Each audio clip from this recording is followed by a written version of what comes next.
सहज योग और आत्मज्ञान में क्या फर्क है? तो सहज योग एक ध्यान विधि है, चाहे वो सहज ध्यान हो, सहज योग हो, किसी भी प्रकार का ध्यान विधि हो। और आत्मज्ञान एक अनुभव है, एक एहसास है, एक होश का संकेत है। तो सहज विधि या सरल विधि या सहज योग या सहज ध्यान के माध्यम से आत्मज्ञान हो सकता है और होता है। जिसने विधियों को अपनाया उसको आत्मज्ञान हुआ।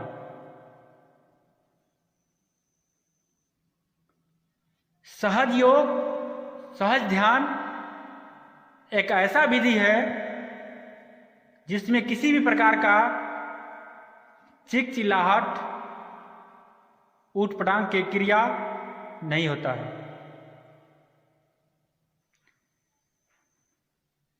यह अपने सत्य का एहसास, उस सत्य का अनुभव, उस सत्य का बोध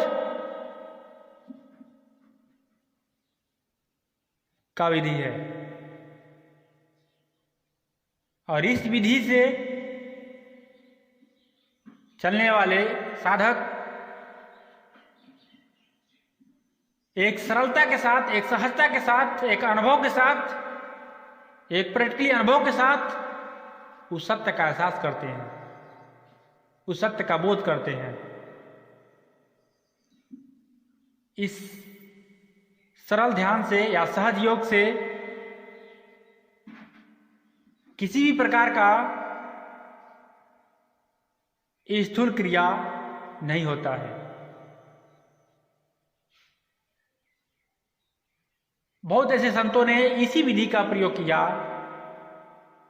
संत कबीरदास जी अपने पूरे जीवन में सहज ध्यान या सहज योग का वर्णन किया या लोगों को संदेश दिया, लोगों को सिखाया, लोगों को बताया। यह वही मार्ग है, यह वही विधि है जिसे चलने पर आत्मज्ञान या खुद का एहसास या परम का एहसास या अपने जीवन का लक्ष्य या अपने जीवन का उद्देश्य एहसास होता है, बोध होता है। और हर व्यक्ति को उस सरलता के साथ, उस सहजता के साथ अपने जीवन को समझने की जरूरत है। और हर व्यक्ति को अपने जीवन को समझने की जरूरत है। अगर मानव का जन्म मिला है तो खुद का एहसास, खुद को समझने के लिए मिला है। इस विधि पर चलने की आवश्यकता है। इस विधि पर चल करके एहसास करने की आवश्यकता है। जिसने चला उसने अपने जीवन में अनुभव किया। जिसने चला अपने जीवन में, उसके जीवन में ठहराव आया, उसके जीवन में बहुत बड़ा परिवर्तन हुआ। जो भी चलेगा, जो भी एहसास करेगा, जो भी अपने जीवन में प्रैक्टिकली अनुभव करेगा, उसके जीवन में बहुत बड़ा ठहराव होगा, बहुत बड़ा परिवर्तन होगा। और उसका जीवन एक संत का जीवन होगा।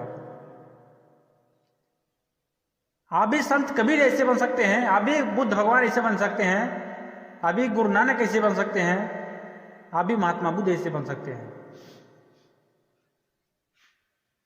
लेकिन आपको भी उन्हीं महापुरुष ऐसा अपने जीवन में खोज, अपने जीवन में एहसास करने की आवश्यकता है। हर व्यक्ति उन संतों ऐसा बन सकता है, उन संतों ऐसा अपने जीवन में चल सकता है, उन संतों ऐसा अनुभव कर सकता है। लेकिन अब आपको अपने जीवन में ठहरना पड़ेगा, विधियों पर चलना पड़ेगा, तभी आपको एहसास होगा, तभी आप उस सत्य का एहसास कर पाएंगे। और हर व्यक्ति अपने जीवन में संतों ऐसा संत बन सकता है। संत तो ऐसा अनुभव कर सकता है, लेकिन यह याद रहे कि संतों के वाणी को पढ़ करके या संतों के जो किताब में लिखा हुआ है उस वाणी को पढ़ करके आप संत नहीं बन सकते हैं। आप केवल ज्ञानी बन सकते हैं, आपके पास ज्ञान हो जाएगा, लेकिन आपको अपने जीवन में उनकी ऐसा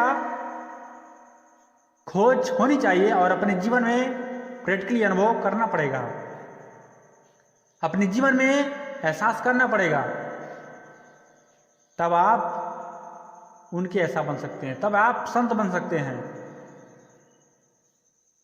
किताबों को पढ़ पढ़ करके आप संत नहीं बन सकते हैं, लेकिन संत ऐसा एहसास हो जाने के बाद आप एक नहीं हजारों बुक लिख सकते हैं। कहने का मतलब, अगर एक व्यक्ति जीवित है तो उससे निम्न प्रकार के फोटो लिया जा सकता है, उसका तस्वीर निम्न प्रकार का लिया जा सकता है, लेकिन निम्न प्रकार का फोटो मिला करके एक व्यक्ति नहीं बनाया जा सकता है, एक जीवित व्यक्ति नहीं बनाया जा सकता है। वैसा ही संतों के बुक को, संतों के वाणी पर, उसके वाणियों पर एहसास या बोध होने पर आपके जीवन में कुछ परिवर्तन हो सकता है, लेकिन पूर्ण रूप से नहीं। पूर्ण रूप से तभी परिवर्तन होगा जब आप अपने जीवन में खुद का अनुभव करेंगे तब। कहने का मतलब कि संतों के वाणी को पढ़ करके आप ज्ञानी बन सकते हैं, आपको नॉलेज होगा, ज्ञान होगा, लेकिन प्रैक्टिकली अनुभव नहीं होगा। प्रैक्टिकली अनुभव के लिए आपको अपने जीवन में स्थिरता के साथ, सहजता के साथ अपने जीवन को समझना पड़ेगा।